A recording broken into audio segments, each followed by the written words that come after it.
المنتجبين أما بعد فقد قال الله تبارك وتعالى في كتاب الحكيم وفرقانه الحميد وقوله الحق بسم الله الرحمن الرحيم ولا تركنوا إلى الذين ظلموا فتمسكم النار صلوات اللهم صل على محمد وعلى محمد. آج کی مجلس شہادت جناب زینب سلام اللہ علیہا کے عنوان سے صلوات پڑھیے گا. منعقد کی گئی ہے جب ظلم کے ناکام ہونے کا تذکرہ کیا جاتا ہے تو ذہن میں سب سے پہلے جناب زینب کا نام ہوتا ہے. زینب اس علامت اور اس سمبل کا نام ہے کہ اگر جناب زینب کے نام کو نکال لیا جائے دین میں سے تو ایسا ہی لگے گا کہ دین کے پاس آنکھیں تو ہیں لیکن دیکھنے کی صلاحیت نہیں ہے. دین کے پاس کان تو ہے لیکن کان میں سننے کی سماعت کی صلاحیت نہیں ہے. دین کے پاس زبان تو ہے قوت گویائی نہیں ہے. دین کے پاس ہاتھ تو ہیں لیکن اٹھنے کی طاقت نہیں رکھتے ہیں. پاؤں تو ہیں چلنے کی طاقت نہیں رکھتے ہیں. لیکن یہ ساری بات تو اس چیز کے لیے کر رہا ہوں جہاں حیات پائی جاتی ہے, جہاں طاقت پائی جاتی ہے, جہاں غذا مل رہی ہو, جہاں صحت ہو. لیکن میں تذکرہ تو اس کا کر رہا ہوں وہ مظلومہ ہے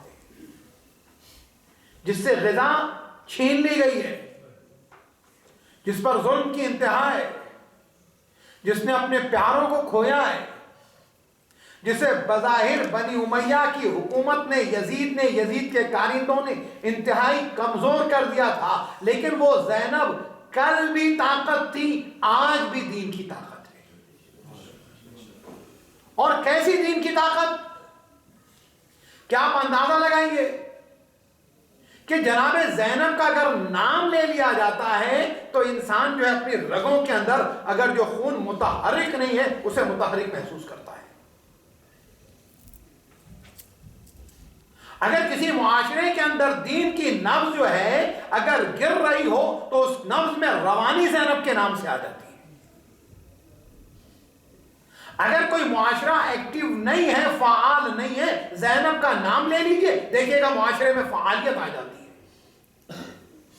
تو کتنی بڑی طاقت اور توانائی کا منبع اور سورس ہے جناب زینب کی ذات. جب میں نے تمہید کے یہ کچھ پریفیس کے جملے کہیں تو اب قرآن مجید کی سورہ ہود کی وہ آیت جس کی میں نے تلاوت کی ہے, آیت کا نمبر 113 ہے, 113 ہے. قرآن حکم دے رہا ہے وَلَا تَرْكَنُوا إِلَى الَّذِينَ ظَلَمُوا, تم ان کے مددگار نہ بننا, رکن نہ بننا. کن کے؟ جو ظلم کرتے ہیں. فَتَمَسَّكَمُ النَّارِ, کیونکہ تمہیں آگ دبوچے گی. ایک لفظ ہے ظلم اور ایک لفظ ہے کفر. ہو سکتا ہے بیک وقت ایک آدمی ظالم بھی ہو, کافر بھی ہو. ایک لفظ ہے مسلم, اسلام, اس سے ماننے والا جو ہے مسلم, اور ایک لفظ ہے عادل, عدل کرنے والا. یہ ضروری نہیں ہے کہ ہر مسلم عادل ہو, یہ بھی ضروری نہیں ہے کہ ہر کافر ظالم ہو. لیکن یاد رکھیں اسلام خوبی ہے, عدالت خوبی ہے, کفر خرابی ہے, ظلم خرابی ہے. اب ان دو خرابیوں میں جن کا نام کفر اور ظلم ہے اس میں ہم یہ دیکھیں کہ کون سی خرابی زیادہ ہے. میں ایمان کی بات نہیں کرتا، ایمان تو بہت بڑا درجہ ہے، لیکن آج کی مجلس کے اندر جناب زینب کا ایک میسج جو ہے اپنے بچوں اور جوانوں تک جو پہنچانا چاہتا ہوں، جو دین کا بھی میسج ہے. کیوں دین کا میسج ہے؟ اس لیے کہ یاد رکھیں زینب نہ ہوتی تو دین کا میسج نہیں پہنچتا. تو زینب دین کا میسج اور زینب دین کا پیغام ہے. کیا کہا جا رہا ہے؟ کفر اور ظلم. ایک کافر ظالم ہو سکتا ہے لیکن ایک کافر عادل ہو سکتا ہے. تو ایک بہت بڑی خوبی ہے عدالت. کتنی بڑی خوبی عدالت ہے اس کا اندازہ لگائیے گا کہ ہمارے رسول خدا صلی اللہ علیہ وسلم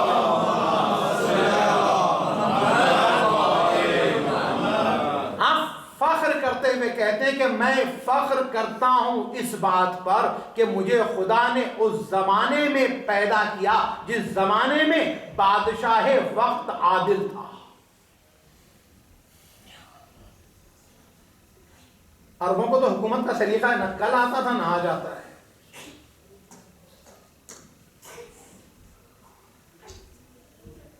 عراق کے اندر ظالموں کو داخل کر دیا اور اس کے بعد جو ایران نے پیش قدمی کی ہے، کچھ ظالم ناکام ہوئے تو اس کے بعد پھر جو ہے عرب دنیا پاگل ہوئی جا رہی ہے، بوکھلا رہی ہے کہ کہیں گریٹر ایران کا کانسیپٹ ایک مرتبہ پھر نہ آ جائے.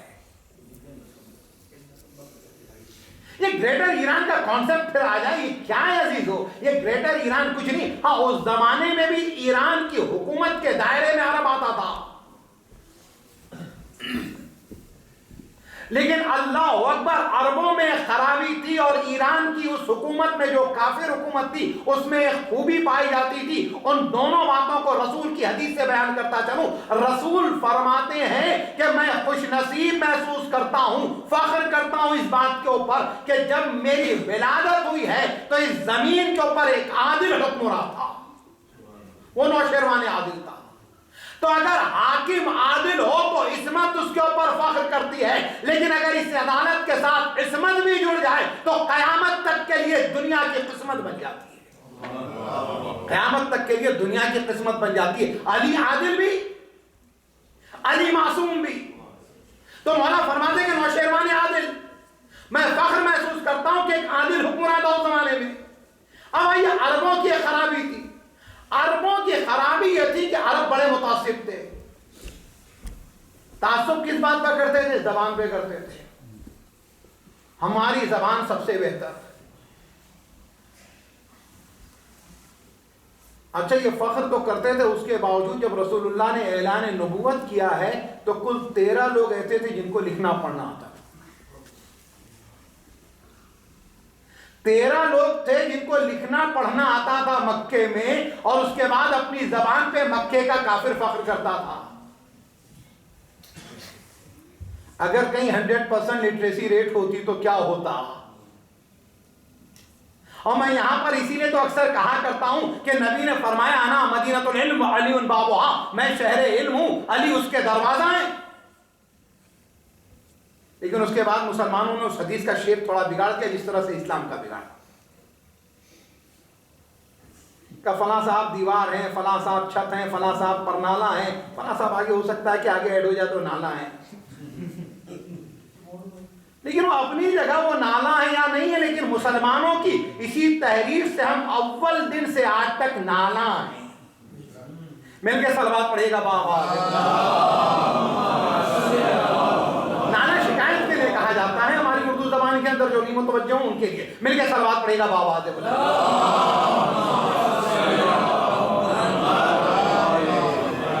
اب رسول نے بتایا کہ انا مدینۃ العلم معلوم بابا، میں شہر علم ہوں، علی اس کے دروازہ ہیں، اور رسول کو ہی انہوں نے جاہل بنا دیا. لیکن اس کے بعد اس کا عذاب کیا ہوا، عطام کیا ہوا؟ اس کے نتیجے میں یہ ہوا کہ نبی نے ایک شہر کا کانسیپٹ پیش کیا تھا، مسلمان نے 10 بائی 10 کا گھر بنا دیا، کمرہ بنا دیا. اب مسلمان محدود ہو کے رہ گیا. لیکن ایک تو انا مدینۃ العلم، دوسری ایک حدیث ہے ہر آدمی جس کے پاس علم ہو ضروری نہیں کہ اس کے پاس حکمت بھی ہو. علم سے حکمت نہیں جڑی ہے لیکن حکمت سے علم جڑا ہوا ہے. رسول اللہ نے کہا اگر علم چاہیے تو بھی باب علم علی ہیں، اگر الحکمہ بھی علی ہے. اور اس کے بعد آپ نے فرمایا انا دار الحکمہ و علی بابوہا، میں شہر حکمت ہوں، علی اس کا دروازہ ہے. تو پتا چلا حکمت چاہیے تو علی کے پاس جائیے، علم چاہیے تو علی کے پاس جائیے. جب کوفے میں علی کی بیٹی زینب آئی تو اس نے علم بانٹا. کربلا کے بعد جب زینب یزید کے مقابلے میں کھڑی ہوئی تو اس نے حکمت تقسیم کی. اس کے بعد زینب نے حکمت تقسیم کی، بتا دیا کہ دیکھو میراث عربی زینب کے پاس موجود ہے. یہ حکمت تو تھی جو یزیدیت کو شکست دی ہے. تو یہاں کفر کے لیے کہا گیا یہ مکے والوں کے پاس بڑی عصبیت تھی، تعصب تھا اپنے قبیلے پہ، اپنے خاندان پہ، اپنے نام پہ، اپنے سرداروں کے نام پہ. اچھا سرداروں کے نام پر یہ فخر کرتے ہیں تو ہمیں کتنا فخر کرنا چاہیے جو زمین والوں کے بھی سردار ہیں، جو آسمان والوں کے بھی سردار ہیں، جو فرشتوں کے بھی سردار ہیں، جو انبیاء کے بھی سردار ہیں. بھئی ان کی سرداری کے کیا کہنے. اور اتنا ہی کہنا کافی ہے ان سردار ناموں کے لیے کہ امام احمد ابن حنبل کہتے ہیں ان 12 اماموں کے ناموں کے لیے. جو 8ویں امام کی وہ حدیث جو ہے وہ میں بیان اس وقت کرنے نہیں جا رہا ہوں، جو آپ نے راہ مشہد کے اندر بیان کی ہے، جس میں کہا مجھ سے میرے بابا نے، ان سے ان کے بابا نے کہا کہ اگر ان ناموں کو دیوانے پر پھونک دیا جائے. میں نے حکمت کی بات کی تھی، عزاداری حکمت ہے. پہنچ گیا آپ لوگ مل کے صلوات پڑے گا بابا سے. حکمت زینب کا نام ہے عزاداری. کیا کہتا ہے احمد ابن حنبل؟ احمد ابن حنبل کہتا ہے کہ اگر ان ناموں کو دیوانے پر پڑھ کر پھونک دیا جائے، دوا نہیں، علاج نہیں، کئی دن پڑھنے کی ضرورت نہیں، کہ ایک بار اگر کسی دیوانے پر ان ناموں کو پڑھ کر پھونک دیا جائے تو دیوانے کے پاس عقل آ جائے گی، حکمت آ جائے گی. تو پتا چلا علی اور آل علی کا نام وہ ہے جو دیوانے کو دانا بنا دیتا ہے، دیوانے کو عقل دے دیتا ہے. اب آئیے حکمت کتنی بڑی دولت، عزاداری حکمت، حکمت کتنی بڑی دولت ہے آپ اندازہ لگائیے. قرآن مجید میں خدا کہتا ہے وَمَن يُؤْتِ الْحِكْمَةَ فَقَدْ أُوتِيَ كَثِيرًا. قرآن نے کبھی نہیں کہا جس کو حکومت دے دی گئی بہت کچھ دے دیا گیا. قرآن مجید نے یہ نہیں کہا جس کو دولت بہت دے دی گئی اس کو بہت دے دیا گیا. قرآن مجید نے یہ نہیں کہا جس کو صحت دے دی گئی بہت دے دیا گیا.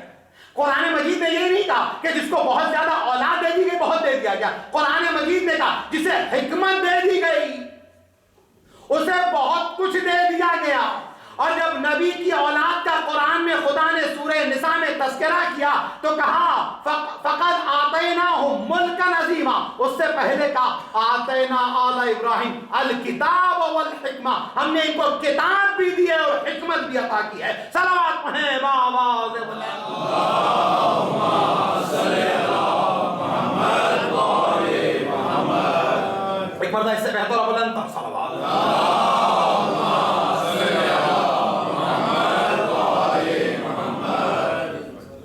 یاد رکھیں تعصب جو ہے اس کی زمین کے اوپر حکمت کا درخت پنپتا نہیں ہے. جس معاشرے میں اگر تعصب آ گیا وہاں پہلے جو سب سے پہلے جو چیز جاتی ہے وہ دین جاتا ہے. سب سے پہلے جو چیز جاتی ہے وہ دین جاتا ہے. کیوں سب سے پہلے دین جاتا ہے؟ اس لیے کہ آدم کے پاس آپشن تھا کہ 3 چیزوں میں سے ایک چیز لے لیں، عقل، دین، حیا. کہ اس میں سے کوئی ایک چیز چن لو. اب آدم جو ہے اگر اس میں سے کوئی ایک چیز چن لیتے اگر دین، تو بہرحال جب وہاں سے قدرت کی طرف سے جواب آتا ہمیں پتا چلتا ہے وہ کیا چیز ہے. لیکن انہوں نے دین نہیں چنا. کہہ دیجئے بہت بڑے بے دین تھے حضرت آدم. اللہ نے آپ سے کہا کہ آپشن بٹوین 3، آپ یا عقل لے لیجئے یا دین لے لیجئے یا حیا. آدم نے دین نہیں مانگا، حیا مانگ لیتے. آدم نے حیا اور شرم بھی نہیں مانگی، آدم نے عقل مانگی. اور جیسے ہی انہوں نے عقل مانگی تو خداوند تعالیٰ نے انہیں عقل دی، اس کے ساتھ ساتھ دین بھی چلا آیا، حیا بھی چلی آئی۔ ایک مرتبہ کہا کیوں عقل کے ساتھ تم آ رہی ہو؟ تو آواز آیا، ان دونوں چیزوں کا جواب آیا کہ جہاں عقل ہوتی ہے وہیں دین ہوتا ہے، جہاں دین ہوتا ہے وہیں حیا ہوتی ہے، تو عقل کے بغیر یہ دونوں چیز نہیں ہوتی ہے۔ اب عزیزان گرامی، مولائے کائنات کے لیے نبی نے فرمایا کہ سنو علی، تمہاری نسبت میرے نزدیک ایسی ہے جیسے سر کی نسبت جسم کے لیے ہے، اور سر کا تعلق عقل کے ساتھ ہے۔ صلوات پڑھیے گا بابا سے اللہ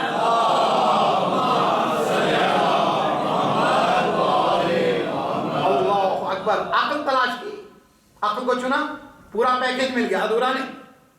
عقل کے ساتھ دین بھی چلایا، حیا بھی چلایا۔ اب زینب کی عقل اور حکمت کو دیکھنا ہے، لیکن جہاں پر بھی تعصب ہوتا ہے، یزیدیت تعصب کی پیداوار کا نام ہے۔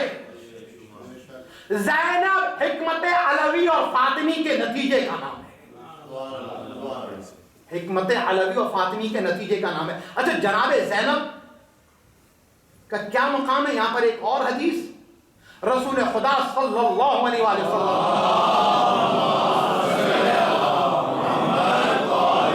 تھوڑی مختلف جہت کے اندر ہو رہی ہے جناب زینب کے تعلق سے، حکمت کے تعلق سے، عزاداری حکمت۔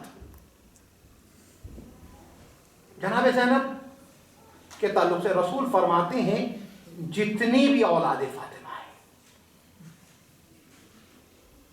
یعنی امام حسن اور امام حسین محض نہیں،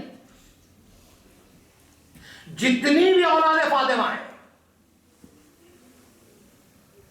میں اس حدیث سے پہلے رسول کی ایک اور حدیث بیان کرتا چلوں، اس لیے کہ اس حدیث میں عمومیت تھی، اس حدیث میں خصوصیت پیدا ہوئی ہے۔ عمومیت کیا حدیث کی؟ نبی فرماتے ہیں ایک مقام پر، یا علی، اے علی، ان اللہ جعل صلبک، جعل ذریت کل نبی فی صلبہ، اللہ نے تمام نبیوں کی ذریت ان کے صلب میں رکھی۔ آدم کی ذریت آدم کے صلب میں، ان کے اسپائن میں، نوح کی ان کے اسپائن میں، ابراہیم کی ان کے اسپائن میں، موسیٰ کی ان کے اسپائن میں، پیغمبروں کی ذریت ان کے صلب میں۔ اس لیے کہ امت بہت بڑا فراڈ کرنے جا رہی تھی، بہت بڑا پلان کرنے جا رہی تھی، خدا کے رسول نے پہلے ان کو فیل کر دیا۔ نبی نے فرمایا اللہ نے سارے پیغمبروں کی ذریت تو ان کے صلب میں رکھی، لیکن میری ذریت اے علی تمہارے صلب میں رکھی۔ اب علی کو تم چھوڑ ہی نہیں سکتے، کیونکہ اگر اولاد محمدی تمہیں پانی ہے تو نبی کے پاس نہیں ملے گی، علی کے پاس ملے گی۔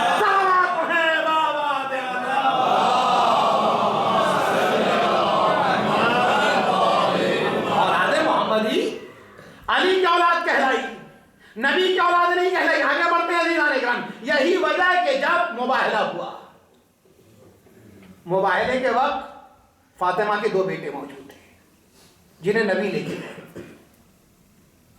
اگر رسول ابراہیم کو اس دن لے کے چلے جاتے تو یہ حدیث جو ہے غلط ہو جاتی ہے، یہ حدیث غلط ہو جاتی ہے، اس لیے کہ خدیجہ کے دو بیٹے تو وفات پا چکے تھے مکے میں، مباہلہ ہوا مدینے میں، ماریہ قبطیہ کا بیٹا موجود تھا، وفادار بیوی ہے، صاحب ایثار بیوی ہے، یہ وہ بیوی ہے جو فاطمہ کو چاہتی ہے، عزیز رکھتی ہے، اولاد فاطمہ کو عزیز رکھتی ہے، ہر لمحہ علی اور فاطمہ کی بیعت میں رہی ہے۔ نہیں، عزیز رکھنا، وفادار رہنا میں نے تو کہا، لیکن ایک جملہ آگے کا، علی اور فاطمہ کی بیعت میں رہی ہے۔ عزیزوں یاد رکھیں، علی اور فاطمہ کی بیعت کسی کی گردن سے نکلی نہیں تھی، جنہوں نے توڑا وہ کفر کی طرف چلے گئے تھے، جو باقی رہے وہ ایمان پر تھے۔ اور جب ان کی بیعت ان کے ہاتھوں پر تھی تو پھر یہ کس کی بیعت کیسے کرتے؟ یہ بیعت کرنے کے لیے نہیں۔ خیر، بیٹا ابراہیم موجود ہے، نبی بیٹے کو مدینے میں چھوڑتے ہیں، مباہلے کے لیے نہیں جاتے۔ یا رسول اللہ لے جائیں، کہا ایک تو ابنائیت رسالت کے لیے کلیہ جو ہے عصمت کا رکھا گیا تھا،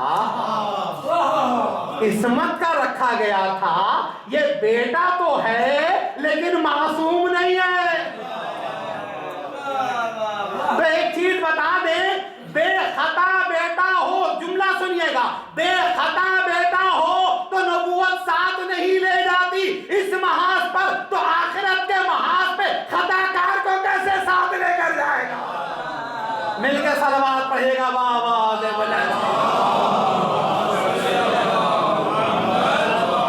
میں نے ایسا کچھ کہا نہیں ہے، جہاں تک اگر آپ پہنچ گئے ہوں تو ایک الگ بات ہے. ماشاءاللہ مومنین بڑے سمجھدار ہوتے ہیں. مل کے صلوات پڑھے گا بابا دے بلند.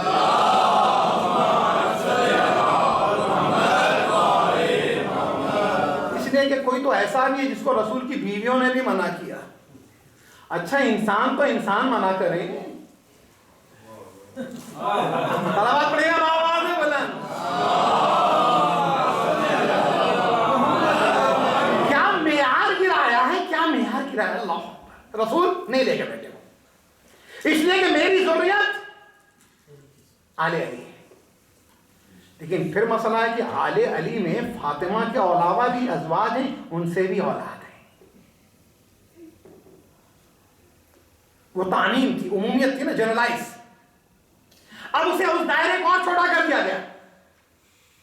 نہیں، میں اس حدیث کو سمجھانے کے لیے رسول کی ایک اور حدیث کا سہارا لوں گا، تب سمجھ میں آ جائے گا. اولاد علی سب عظیم ہے، ان میں یہ عظیم ترین ہے. کس طریقے سے؟ جس طریقے سے رسول نے فرمایا کہ تمام خاندانوں پہ خاندان قریش کو خدا نے چنا. خاندان قریش کے اوپر خاندان بنی ہاشم کو چنا. خاندان بنی ہاشم میں خاندان عبد المطلب کو چنا. خاندان عبد المطلب میں ابو طالب اور عبداللہ کی اولاد کو چنا. تو اب آپ کی سمجھ میں آیا اولاد علی بڑی عظیم، لیکن ان عظیموں میں اولاد فاطمہ عظیم ترین. جس طرح سے اولاد ابو طالب اور عبداللہ.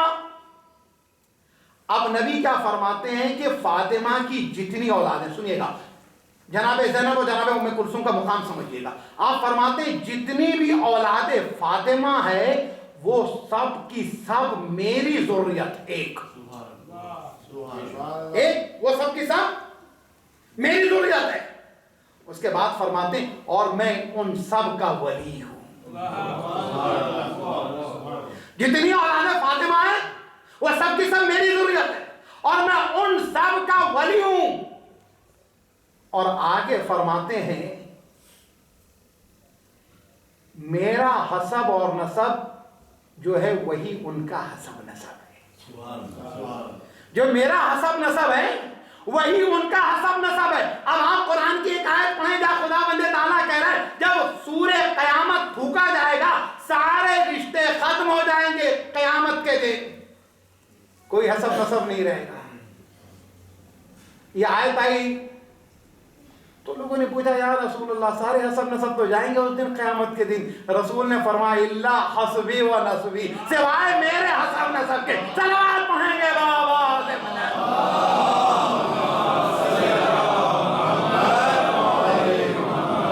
لیکن اب آیت میں نے بعد میں پڑھی، پہلے ساری توضیحات اس لیے دے دی. اب حسب نسب کی جو بات ہے تو علی اور فاطمہ ہی ہیں، اس کے علاوہ کوئی اور اس میں شامل نہیں ہو سکتا. اب جناب زینب کا مقام دیکھنا. اب آئیے رسول عربوں کی عصبیت. یزید عصبیت کی پیداوار کا نام ہے. رسول کی بہت سی احادیث ہیں جس میں آپ نے مذمت کی، تعصب کی. تو حد ہو گئی، لوگ تعصب کو دین کا نام دے رہے ہیں. تعصب سے بڑی کوئی بے دینی نہیں ہے، اسے دینداری نہ کہیے گا. مل کے صلوات پڑھیں بابا سے بلند. تعصب سے بڑی بے دینی کوئی نہیں. رسول فرماتے کہ قیامت کے دن جس کے دل میں من کانا فی قلبہ خردل من عصبۃ، رائی کے دانے کے برابر جس کے دل میں تعصب ہوگا، قیامت کے دن اٹھے گا. اٹھائے تو سب جائیں گے نا، مومن بھی اٹھایا جائے گا، کافر بھی اٹھایا جائے گا، لیکن جو جس کا ہوگا وہ اس کے ساتھ اٹھایا جائے گا. جو جس کا ہوگا اس کے ساتھ اٹھایا جائے گا. ارے بعض بڑے عجیب و غریب فیصلہ کرنے والے زندگی بھر تو رہے کسی اور کیمپ میں، کہتے بھی قیامت کے دن رسول اللہ کے ساتھ اٹھایا جائے گا. ارے جو یزید کے کیمپ میں ہے وہ حسین کے کیمپ میں نہیں اٹھایا جائے گا. اس لیے کہ اس کے لیے حسین کے کیمپ میں آنا ضروری ہے، حسین کے خیمے میں آنا ضروری ہے۔ رسول فرماتے ہیں قیامت کے دن اٹھایا جائے گا ما اعراب الجاہلیہ، جاہل عربوں کے ساتھ اٹھایا جائے گا۔ جاہل عرب کون ہے؟ کہ اونٹنی کو ٹھوکر لگ گئی، اونٹنی کو ٹھوکر لگ گئی، 50 لوگوں کا سر قلم کر دیا۔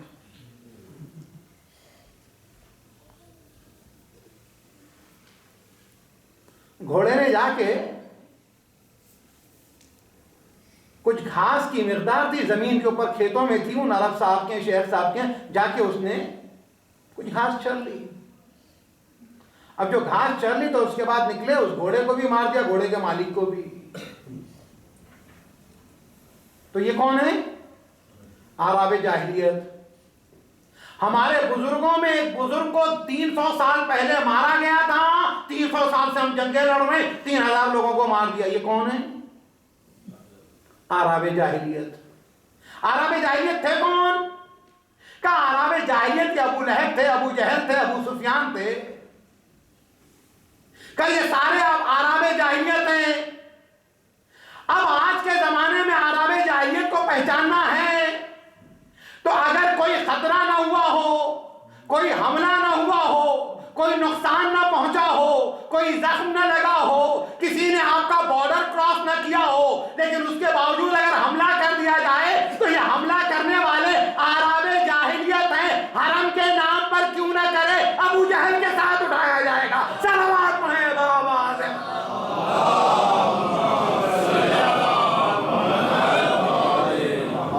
جنگ تو لڑ رہا ہے حرم کے نام پر، اٹھے گا کس کے ساتھ؟ اعراب جاہلیت کے ساتھ اٹھے گا۔ یہ اعراب جاہلیت جو ابو جہل ہیں، یہ صاحب جو ہیں جنگ میں زخمی ہوئے، اب گردن اور تلوار کا فاصلہ بہت کم رہ گیا تھا۔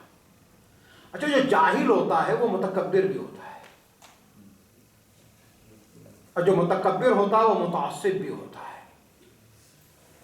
جہالت بھی نکالنی ہوگی، تکبر بھی نکالنا ہوگا، تعصب بھی نکالنا ہوگا۔ عزیزو یاد رکھیں، ایک جگہ بھری ہوئی ہے، اس کو ہٹانے کے بعد خالی تو چھوڑنا نہیں، بھرنا ہے نا۔ اب یہ جو جہالت یہاں بھری تھی تو اب اس میں علم بھرا جائے گا۔ جہالت بھری ہوئی تھی، جہالت نکالیے، علم بھریے۔ تکبر بھرا ہوا تھا، اب تکبر خالی کیا، تو اب جو خالی جگہ ہے اس کو کیسے پر کیا جائے گا؟ کب اس میں پولائٹنس اور تواضع ڈالی جائے، بھر دیا جائے۔ پھر اس کے بعد تعصب تھا۔ اب جو تعصب نکالیں گے تو تعصب نکالنے کے لیے کیا کیا جائے گا؟ کہ اس کے لیے رواداری اور مروت ڈال دی جائے۔ اب یہی وجہ ہے عزیزو، رسول کے بعد علی پر ظلم ہوا، فاطمہ پر ظلم ہوا، لیکن جب جب علی سے مدد مانگی گئی علی نے مدد کی، جب جب فاطمہ سے مدد مانگی گئی فاطمہ نے مدد کی، جب جب حسن سے مدد مانگی گئی حسن نے مدد کی۔ کہ یہ مدد کیا تھی؟ کہ اس لیے کہ انہوں نے بتا دیا یہ ظالم ہیں، یہ فاسق ہیں، یہ جاہل ہیں، لیکن ہم عالم ہیں، ہم متواضع ہیں، اور ہم ساتھ ہی ساتھ صاحب مروت ہیں۔ یہ مروت اہل بیت تھی جو مدد کی جا رہی تھی۔ صلوات پڑھیں بابا سے بجائے۔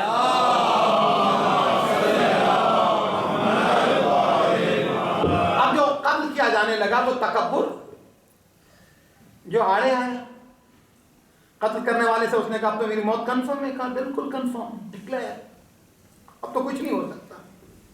ایک کام کرو، یہاں سے نہیں سکتا، پھر یہاں سے نہیں کاٹو، کہ شولڈر کے پاس سے کاٹو، کہ کاندھے کے پاس سے کاٹو، جتنا نیچے ہو سکتا اتنا۔ کہ کیوں ایسا کیوں؟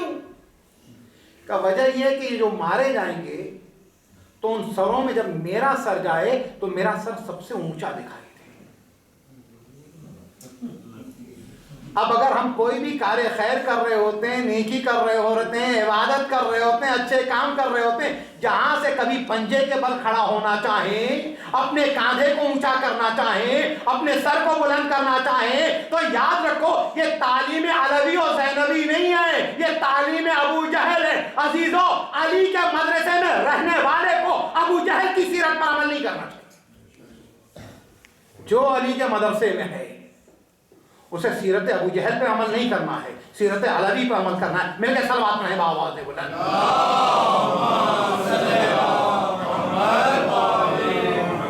اب ظلم اور عدالت، عدالت کتنی بہترین شے، اس کی راہ میں ساری چیزیں رکاوٹ ہیں۔ عدالت کے ساتھ حکمت ہے، عدالت کے ساتھ تقوی ہے۔ قرآن مجید کہہ رہا ہے اعدلوا ہوا اقرب للتقوی، عدالت کرو تم۔ بہت نمازی پرہیزگار ہے، 4 بجے صبح اٹھ کے نماز شب پڑھ رہا ہے، باپ کا انتقال ہو گیا، باپ نے 4 مکان چھوڑے تھے، 2 تھے 2 بھائیوں کے، اس نے کیا کیا کہ 3 مکان تو اپنے نام کر لیے، 1 مکان چھوٹے بھائی کو دے دیا۔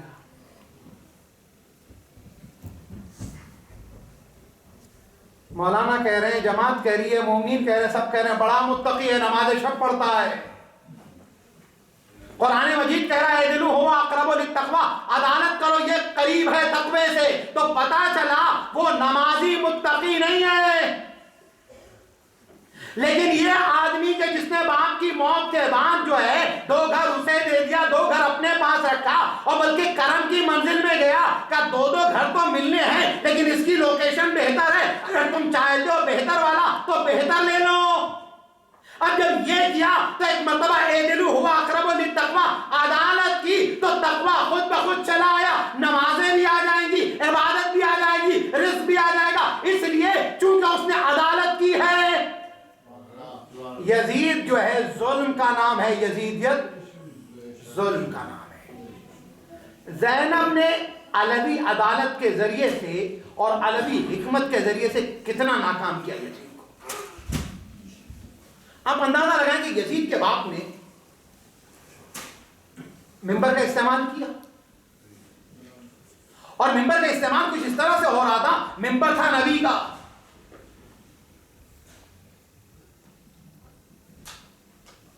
بیٹھا قاسم۔ اچھا یاد رکھیں، دنیا میں کہیں بھی کوئی محراب اور ممبر ہے، آج امام غیبت میں ہے لیکن یاد رہے ملکیت انہی کی ہے۔ پہنچ رہے آپ؟ جہاں دنیا کا کوئی بھی پیش نماز کھڑا ہو کے نماز پڑھا ہے، لیکن یاد رہے اس کے علم میں رہے یہ امانت ہے مولا کی۔ کوئی بھی خطیب اس ممبر پہ آئے لیکن اسے یاد رہے یہ امانت ہے مولا کی، اور امانت کا قاعدہ یہ کہ مالک جیسے اپیئر ہو اس کے حوالے کر دی جائے۔ اسی لیے تو عیسیٰ ان کے حوالے کریں گے، اپنی کسٹڈی میں نہیں رکھیں گے۔ صلوات پڑھیں بآواز بلند۔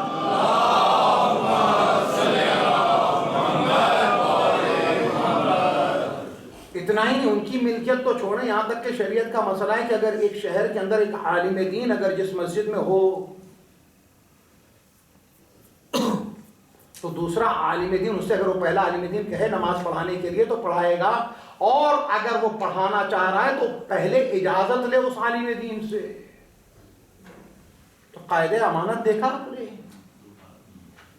یہاں پر ملکیت ہے محراب علی کی، ممبر علی کا، دین علی کا، شریعت علی کی، یہ سب کچھ تھا اولاد علی کا اور علی کا۔ معاویہ نے پہلا کام یہ کیا کہ ممبر لیا، دوسرا کام یہ کیا کہ ممبر کا مس یوز ہوا۔ عزیزوں ممبر چاہے مسجد میں تھا وہ علی کا تھا، ممبر چاہے میدان میں بنایا گیا وہ علی کا تھا۔ جب مسجد میں تھا تو حسین کو گود میں بٹھا کر نبی نے کہا یہ ممبر تمہارا ہے، جب غدیر میں میدان میں بنایا تو علی کو بلند کر کے کہا یہ ممبر تمہارا ہے۔ صلوات پڑھیں بآواز بلند۔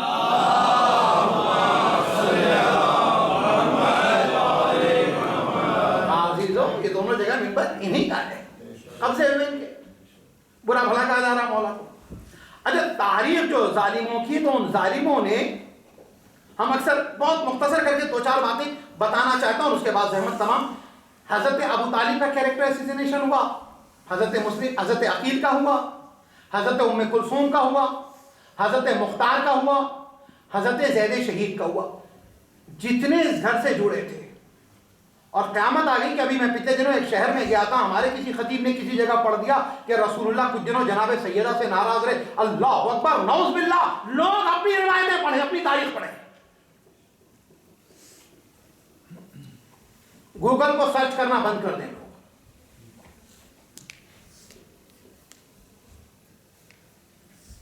عربی اور فارسی نہیں آتی تو اس کے جو ترجمے کی کتابیں، لیکن جو ہمارے آتھینٹک اسکالر کی لکھی ہوئی ہیں ان کتابوں کو پڑھا جائے. کہ رسول آئے ایک مرتبہ اور اس کے بعد جناب سیدہ کو سے ملے نہیں، کیونکہ گئے گھر آتے تھے ہر بار ملنے کے لیے، پہلے سب سے آخر میں رخصت ہوتے تھے. گھر پہنچے تو دیکھا جناب سیدہ کے گلے میں ایک ہار پڑا ہوا ہے. کیا وہ ہمارے ذاکر و خطیب کو کہ گلے میں ہار پڑا ہوا؟ رسول نے دیکھا، ناگواری کا اظہار کیا اور اس کے بعد جناب سیدہ سے کئی دن ملے نہیں. جناب سیدہ ناراض جب نبی کو پایا تو روتی ہوئی نبی کے پاس آئی. اس کے بعد کہتی یا رسول اللہ، دو روایتیں رونے والی دونوں غلط ہے، خیال کیجئے گا. کہ روتی ہوئی اور آنے کے بعد کہتی ہیں اے میرے بابا جان، بیٹی نے کیا غلطی کی جس کے سے ناراض ہیں؟ کہ اے میری بیٹی، تجھ سے یہ امید نہیں تھی کہ تیرے گلے کے اندر میں یہ ہار دیکھوں، اس وجہ سے ناراض ہوں. ارے وہ فاطمہ جو 3 سال کی ہے اور خدیجہ کا سر آغوش میں ہے، وفات قریب ہے، اور اسی بیچ جو ہے ایک شادی کی دعوت آتی ہے، ماں رو رہی ہے. کہ کیوں رو رہی ہو ماں؟ کہ تمہارے پاس اچھے کپڑے نہیں ہیں. کہ میرے بابا نے یہ نہیں فرمایا کہ ایک مومنہ کے لیے لباس تقویٰ ہے اور زیور اس کی حیا ہے؟ جو 3 سال کی فاطمہ پہلے کہہ چکی تھی، اس کی گردن کے اندر یہ کہاں سے آپ نے ڈال دیا ہار؟ یہ مومنین کی روایت نہیں ہے. اور یاد رکھیں اگر ہمارے کسی آتھینٹک اسکالر نے لکھا ہوگا تو کم سے کم اس مسئلے میں آتھینٹسٹی ختم ہو گئی.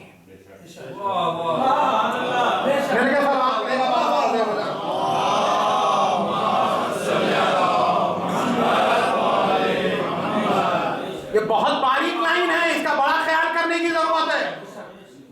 جناب سیدہ اور پھر اس کے بعد رسول ناراض ہو گئے. اگلی منزل سنیے گا.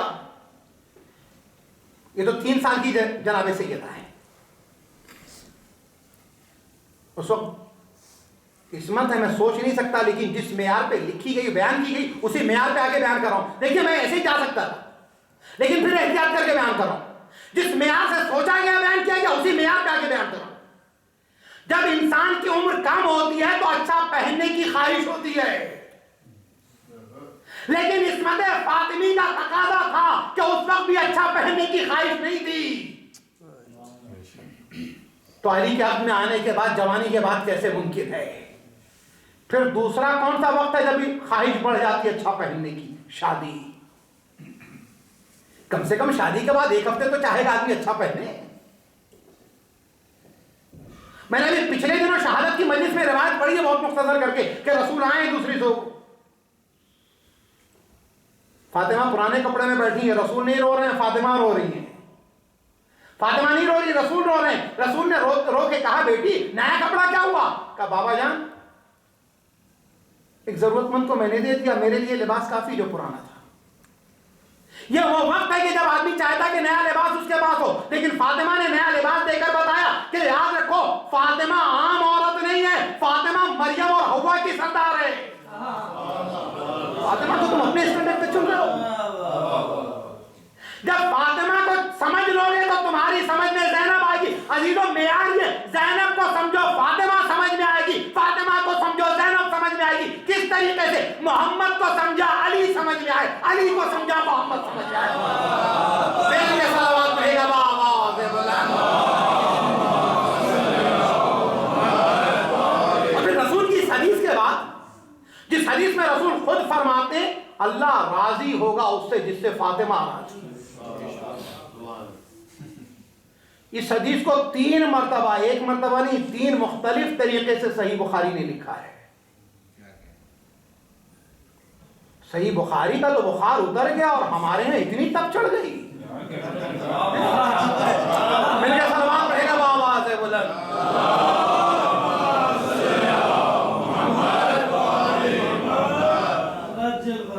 صحیح بخاری کا بخار اتر گیا، ہمارے اتنی تب چڑھ گئی کہ دماغ کام نہیں کرا، ذرا سوچنے سمجھنے کی صلاحیت رکھی جائے. رسول ناراض ہو گئے. رسول فرماتے ہیں اگر فاطمہ راضی تو میں راضی ہوں، خدا راضی. اب فاطمہ سے ناراض ہونے کا سوال نہیں ہے، لیکن اگر نبی کو راضی کرنا ہے تو فاطمہ کو راضی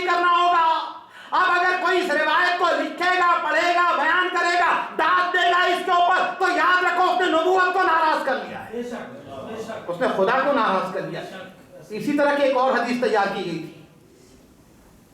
میں نے اولاد فاطمہ کو رسول نے اپنا حسب نسب کہا, اپنی ذریت کا, اور کیا کہا, میں ان کا ولی ہوں. اولاد فاطمہ کا کوئی اور ولی ہے ہی نہیں, یا تو نبی ولی ہے, یا علی ولی ہے, یا فاطمہ ولی ہے. نہیں, پھر مسئلہ آپ نے نہیں سمجھا. عزیزو, بیعت جب کی جاتی ہے تو جس کی بیعت کی جاتی ہے اسے ولی مان لیا جاتا ہے. نبی نے اعلان کر دیا قیامت تک کے لیے, اولاد فاطمہ بیعت کر ہی نہیں سکتی, وہ میری بیعت میں ہے. سلام ہے بابا.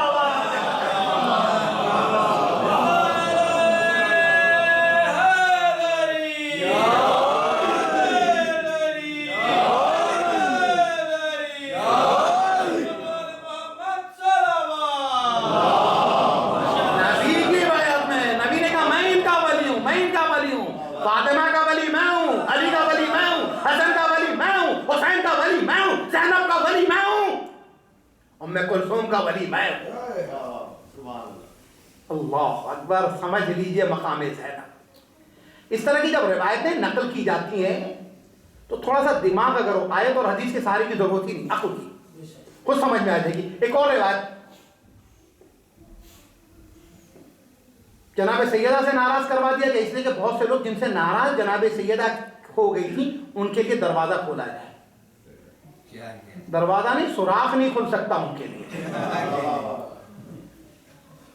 کھڑکی دور کی بات ہے, وینٹیلیشن دور کی بات ہے. کہ رسول اللہ جو ہیں ایک مرتبہ مولا کائنات سے ناراض ہو گئے. عزیزو, وہاں سوال ہی نہیں پیدا ہوتا جن کی رضا ان کی رضا. کہ ہوا یہ کہ ایک مرتبہ جناب سیدہ روتی ہوں. دیکھیں پھر یہ غلط حدیث تیار کی گئی. روتی ہوئی آئی, حالانکہ میں نے وعدہ کچھ اور چیزوں کا کیا تھا, وہ نقائص و معیب کو نہیں بیان کر سکتا, وقت ہی نہیں رہا. جناب سیدہ روتی ہوئی آئی رسول کے پاس. نعوذ باللہ, مولا کائنات نے ابو جہل کی بیٹی سے, جو ابو جہل کے رشتہ دار تھے, وہ رشتہ قائم کریں گے. ارے جس علی کا باپ ابو طالب, جس نے سارے قریش سے محمد کے لیے اپنا رشتہ توڑ لیا تھا, اس میں ابو جہل بھی شامل تھا, ابو لہب بھی شامل تھا, ابو سفیان بھی شامل تھا. عزیزو, وہ علی کہ جس کی تلوار ابو جہل کے خلاف اٹھی تھی, وہ علی کیا ابو جہل کی بیٹی سے شادی کرتا؟ جس علی کا بیٹا عباس شمر سے کہتا تیری امانت کے اوپر, تیری امان پر میں اتنا ہی کہوں گا تیرے ہاتھ ٹوٹ جائیں, وہ علی جائے گا. کہتے ہیں کہ ابو جہل سے شادی کرنے کا ارادہ کیا علی نے. فاطمہ کا دل بہت دکھا ہوا تھا. اب دیکھیں, جھوٹ پکڑیے گا, آپ ماشاءاللہ سمجھدار ہیں, آپ مجلس سے سنتے آئے ہیں اور اولاد فاطمہ کی عمر سے واقف ہیں. کہ جناب سیدہ روتی ہوئی رسول کے گھر آئی. نہیں, جملہ اور میں یہاں پر کہوں گا, جنہوں نے اولاد فاطمہ اور فاطمہ کو عمر بھر رلایا ہے نا, وہ اس طرح کی روایتیں تیار کرتے ہیں جس میں کہیں بھی فاطمہ کی خوشی کی روایت نہیں تیار کی جاتی, رونے کی تیار کی جاتی ہے. کہ جناب فاطمہ روتی ہوئی آئی ہیں. امام حسن داہنی انگلی تھامے تھے, دائیں ہاتھ کی انگلی. جناب زینب بائیں ہاتھ کی انگلی تھامے تھی. امام حسین گود میں تھے. حضرت ام کلثوم کا تذکرہ ہی نہیں ہے. روایت دیکھیے گا کتنی جھوٹی ہے, روایت اتنی جھوٹی ہے. داہنا ہاتھ امام حسن کے ہاتھوں میں, بائیں ہاتھ جناب زینب کی گود میں امام حسین. ارے یہ قرآن کے خلاف مباہنے میں کہا, حسن حسین کو جب نبی لے گئے تو حسن دائیں ہاتھ کی انگلی تھامے تھے, گود میں حسین تھے. حسین زینب سے بڑے ہیں, چھوٹے نہیں ہیں. راوی کا جھوٹ پکڑا گیا. مل کے صلوات پڑھیں بابا سے.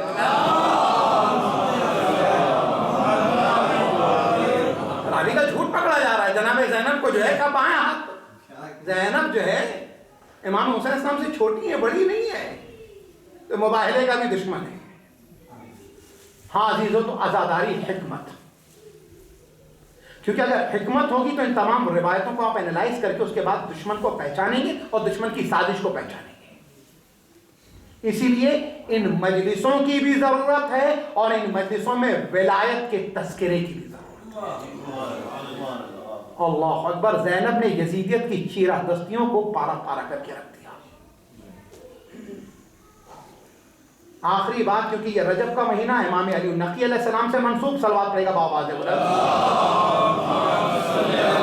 اور اس کے بعد میں شہادت پہ آ جا رہا ہوں کہ جناب زینب کی برابری کا کوئی تصور ہی نہیں کیا جا سکتا، اس لیے کہ زینب کئی مرتبہ ہم اپنے یہاں نقل کرتے ہیں، کہتے ہیں زینب عکس فاطمہ ہے.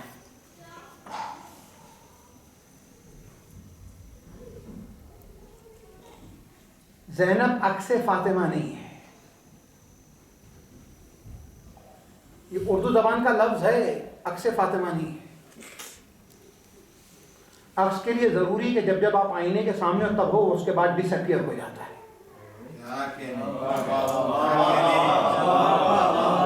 عکس وہ ہے کہ شخصیت آئینے کے سامنے آئے تو سامنے ہوگا، شخصیت چلی جائے تو عکس دکھائی نہیں دیتا. فاطمہ کے بعد زینب نے فاطمہ کی جگہ ایسے لی کہ قیامت تک کے لیے فاطمہ کی جگہ زینب ہے. اسی لیے فاطمہ کے بعد زینب عکس نہیں ہے، ثانی فاطمہ.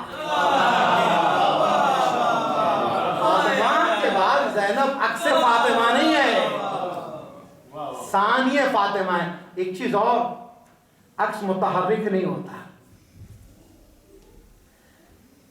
زینب شہادت کے بعد بھی عزاداری کی صورت میں متحرک ہے.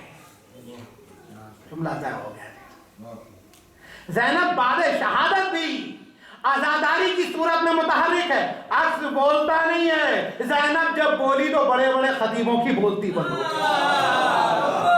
زینب اس شخصیت کا نام ہے. امام علی نقی کا واقعہ میں نے کہا تھا، زمانے کا بیان کرنے کا وعدہ کیا تھا، وہ بیان کروں، اس کے بعد زحمت ثانی زہرا. بعد زہرا کو ہی ثانی زہرا زینب، بعد زینب کوئی ثانی زینب نہ ہوا. بعد زینب کوئی ثانی زینب نہ ہوا. مولا کے زمانے میں ایک عورت نے زینب ہونے کا دعویٰ کیا ہے. 10ویں امام کا زمانہ ہے، بادشاہ ہے متوکل. اچھا ایک چیز باریکی اور بیان کرتا ہوا چلوں، دعویٰ نام کا نہیں کیا جاتا تھا، دعویٰ جو اسٹیٹس کا کیا جاتا تھا. جب بھی دعویٰ ہو نا، خدا ہونے کا دعویٰ کیا گیا، یہ کیا پوزیشن ہے نا، دعویٰ پوزیشن کا کیا گیا، شخصیت کا نہیں کیا گیا. دعویٰ نبوت کا کیا گیا. موسیٰ ہونے کا دعویٰ کسی نے کیا؟ آدم ہونے کا دعویٰ کسی نے کیا؟ دعویٰ کس چیز کا ہوا؟ نبوت کا. امام غیبت میں روایت بتاتی کہ 25 لوگ جھوٹا دعویٰ کریں گے امامت کا. تو دعویٰ کس چیز کا ہوتا ہے؟ پوزیشن کا، رتبے کا، عہدے کا، نام کا نہیں دعویٰ ہوتا. زینب نام ہے یا عہدہ ہے؟ نہیں سمجھ رہا ہے میرا مجمع. زینب نام ہے یا عہدہ؟ ہر ایک کہتا ہے زینب نام ہے. عزیزو زینب نام تو ہے، لیکن زینب نے اس نام کو عہدہ بنا دیا. یہی وجہ ہے کہ لوگوں نے زینب ہونے کا دعویٰ کیا. صلوات ہیں بآواز جو نام کو عہدہ بنا دے اسے زینب کہتے ہیں. ایک عورت نے جھوٹا دعویٰ کیا، کم ہے زینب. دعوے کی رد کرنے لگے لوگ. کہا زینب تو اس عمر کی ہونی چاہیے تھی، بال اتنے سفید ہو جانے چاہیے تھے، تو زینب ہو ہی نہیں سکتی. کہا رسول کی ایک دعا ہے کہ میں جو ہوں مسلسل جوان رہوں گی. خاموش متوکل کا دربار. جھوٹوں کے اوپر یہ جھوٹی بھاری پڑ گئی. جھوٹوں پر یہ جھوٹی بھاری پڑ گئی. کبھی جھوٹی کو چپ کرنے کے لیے کسی سچے کو بلایا جائے. اب یہاں سے سامرا سے لے کے مدینے تک سچا تلاش کیا جا رہا تھا. اب سچا کون؟ کہ یہ وہی ہوں گے جن کے لیے آئے مباہلہ نازل ہوئی. کب اولاد فاطمہ سچی ہے وہیں سے بلاؤ. کہ کون موجود ہے اولاد فاطمہ میں جو جھوٹوں کو خاموش کر سکے؟ ایک مرتبہ امام حاجی النقی کو بلایا گیا، امام آئے، اس نے یہی ساری دلیل دی. امام نے کہا ٹھیک، اگر تو دعویٰ کرتی ہے کہ تو زینب ہے تو ذرا اس پجرے میں چلی جا. 3 دن کے لیے شیر کو بھوکا رکھا گیا. 3 دن کے لیے بعد بلایا گیا، جا. کہتی میں نہیں جاتی. آپ بھی تو دعویٰ کرتے ہیں, آپ بھی دعویٰ کرتے ہیں. امام نے کہا اولاد فاطمہ کا گوشت جو ہے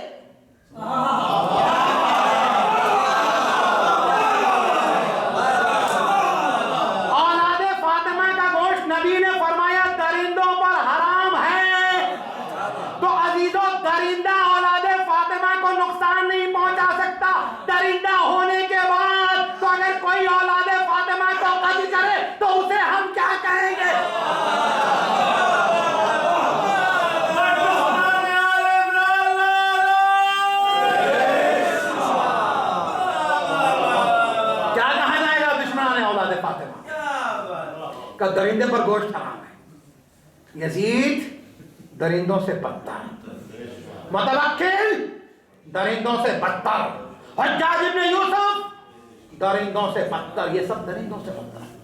اس نے کہا آپ بھی تو دعویٰ کرتے ہیں. امام نے کہا ٹھیک ہے ابھی دیکھ لیں. ایک مرتبہ پنجرے کا دروازہ کھولا گیا. اب جب پنجرے کا دروازہ کھولا گیا متوکل نے بھی کہا بڑھ جائیے آپ, اس لیے کہ متوکل کو اس جھوٹی سے اتنا خطرہ نہیں تھا جتنا اس سچے امام سے خطرہ تھا. بلکہ آپ جائیے. امام کے لیے دروازہ کھلا, امام جیسے ہی داخل ہوئے تو شیر آئے تیزی سے, لیکن اب جو تیزی ہے تو سر اٹھا نہیں سر جھکا ہوا ہے, سر اٹھا نہیں ہے سر جھکا ہوا ہے. میں نے پوچھا تم درندے ہو شیر ہو, گوشت تو حرام ہے لیکن اس کے بعد کیا؟ کہ دیکھو حرام ہی کے اشتقاق میں سے احترام بھی ہے. ہم پر گوشت حرام ہے لیکن احترام واجب ہے.